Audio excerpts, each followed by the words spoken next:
Kung nandito ang pamilya mo, sigurado malulungkot sila. Hindi ba?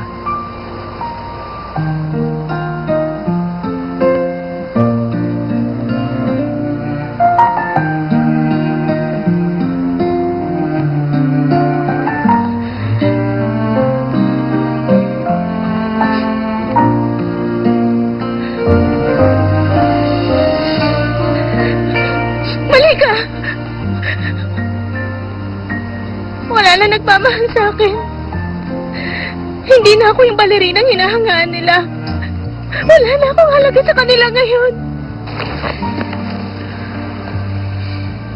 Marami pa rin nagmamahal sa'yo. Kaya... Tama na!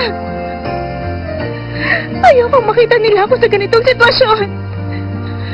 Kung pwede, hayaan mo lang ako. Huwag ka na magpanggap na nagmamalasakit ka. Pagod na ako. Umalis ka na.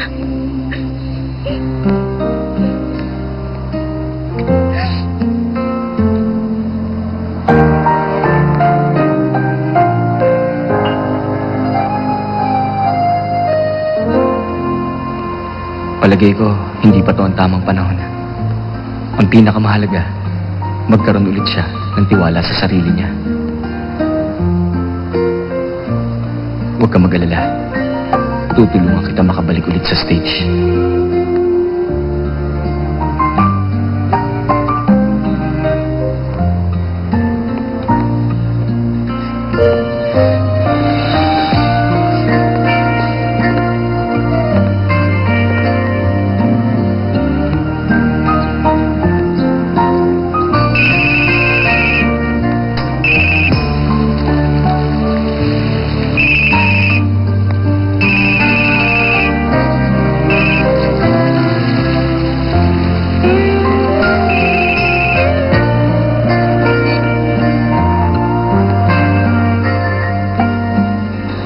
Ayaw na niya akong makausap.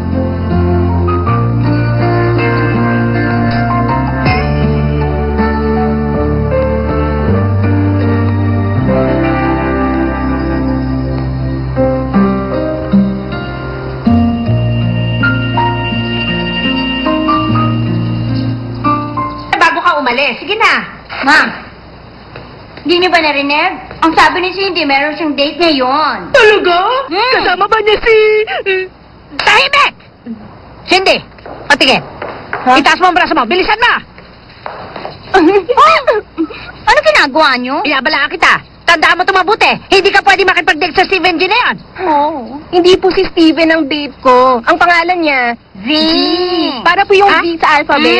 Di ba nakwento ko na po yun? Nung nasa Shanghai po ako, may bumili ng artwork ko na hanggang ngayon sumusuporta pa rin sa akin. Magkikita po kami ngayon. Ah, sandali! Yung bang Z na yun parang yung nasa pelikula. Opo, Yung opo. zing, zing, zing. Opo, opo. Yung pala yun. Siya pala ka-date mo. Base sa kwento mo, mabuti siyang tao. Kaya hindi ko kailangan mag-alala. Pero dahil ngayon pala kayo magkikita, dapat maging maganda ang impresyon niya sa'yo. Hindi ka dapat nagsuot ng itim. Saan ka ba pupunta? Makikipag-date ka ba? Oo nga, Makikipag-ibig? dapat ganitong damit ang Tama. suot mo. Hindi dapat itim. Dapat matingkad na kulay. Huwag ka mag-alala. Pahihiramin kita ng alahas para mas gumanda ka. Sandali lang, ha? Huwag na, Mama. Akin na. Bilis. Kalahati bangkok po. Okay, kalahati mangkok. Ang dami mo na nakain tapos humihingi ka pa? Wala ka ba talaga kabusugan? Dali, ilabas mo ang mga alahas mo. Alam ko, hindi ka na malabas ng bahay nang walang suot na alahas. Bilis na. Bibigay mo, hindi. Bilisan mo. Bilis mo. Bigay mo na. Ayoko. Kunin mo na. Sige na. Sige na, sige na. Ito na. Kunin mo na. Sige na. Tahimik, may nakakaiyak ba? Huwag na po, Ma. Magkaibigan lang kami, kaya hindi ko na kailangan magpaganda. Yan ang gusto kong sabihin. Diyan nagsisimula ang lahat. Tapos unti-unti kayo magkakagustuhan. Maniwala ka, alam kong bagay na yan. Sir, bago po kayo umalis, may i-report po muna ako sa inyo. Para sa inyo, nireserve ko ang buong restaurant ngayong gabi nang sa ganun maging mas romantic ang date niyo ni Cindy. Heto, pumitas po kayo ng dahon tapos ilagay niyo sa damit ninyo. Okay. Oh. Hi. Okay na ako. Okay na po ba? Ayusin natin, ha? Ah. Ayan. Grandma, Mm. Alam nyo, kinakabahan po ako. Paano kung may mangyaring hindi maganda? Ay, nako. Huwag mong isipin yan. Dapat palagi kang positibo. Hmm? Ay, naku, huwag kang mag-alala. Alam na ba dating lahat na gusto ka rin ni Cindy, hindi ba?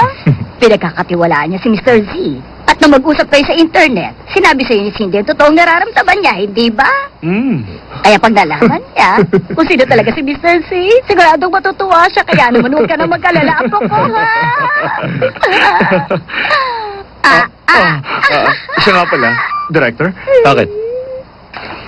Kumonsulta po ako sa lunar calendar. Ang sabi po rito, sir,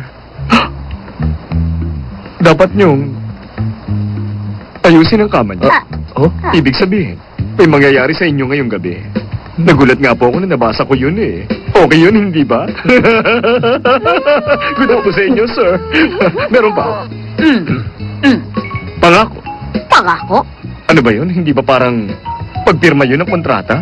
Ginagawa yun. Pagkatapos niyong ipagtapat ang nararamdaman niyo. Kailangang ilabas niyo lahat ng inipon yung damdamin sa puso ninyo.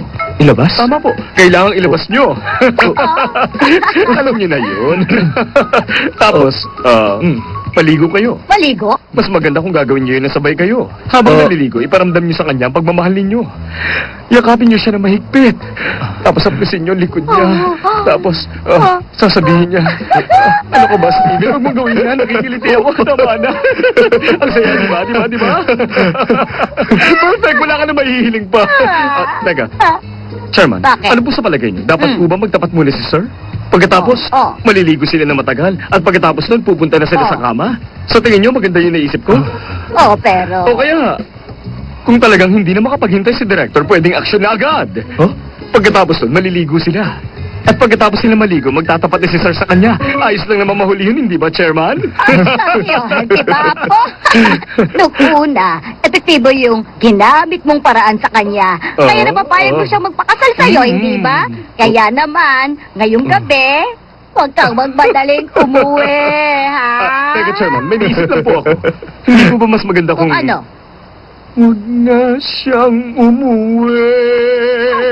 Oh, bakit? O bakit hindi ka umuwi? Saan ka nagpunta? O bakit di ka umuwi?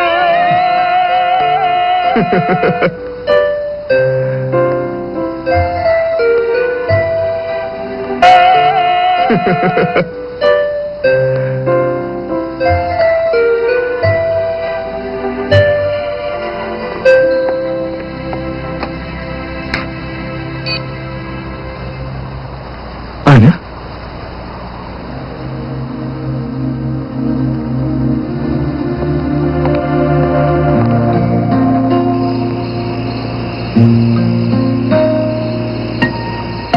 Kung hindi mo makukuha ang first place, ikakaila kita. Isipin mo na lang, kung nandito ang pamilya mo, siguradong malulungkot sila. Cindy! Cindy! Kuya! Kuya! Kuya!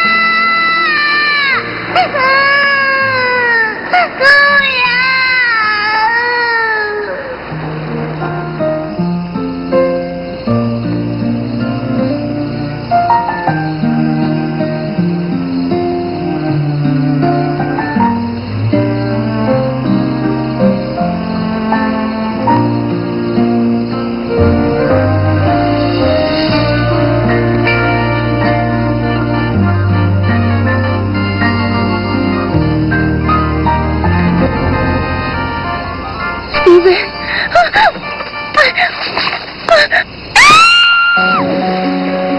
Ana!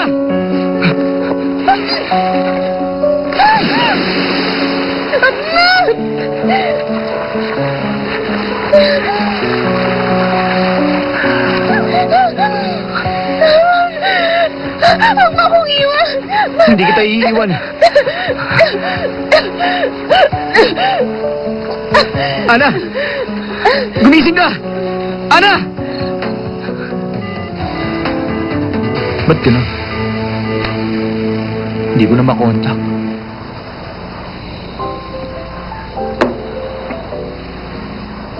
Parating na si Cindy.